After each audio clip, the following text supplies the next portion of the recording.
Real simple one, guys, today. 1978 Bronco backup lights. These things go bad often, and you'll see, and all the contacts have basically rotted out. And if you try to find one of these, it's pretty much impossible.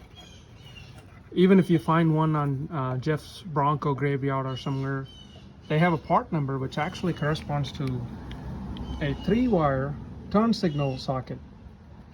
But the picture showed a two pin, so I didn't want to take the chance buying something that I know I already can rig up. So what I've done here is basically bought a simple Dorman turn signal socket, which has 3 leads. Okay, it's real simple.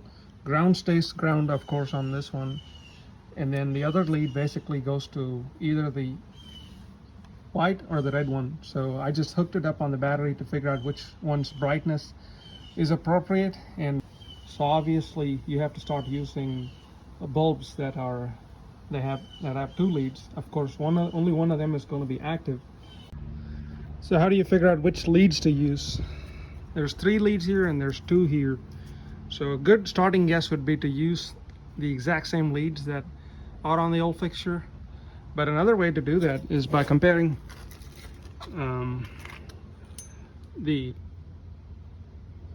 filaments inside and figuring out what intensity you're needing to match the original. In my case, I needed the black and red.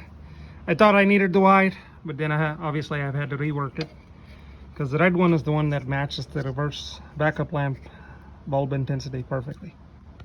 Well, there's the 2 sides. That's the original and that's the new one. You can't tell the difference unless I told you.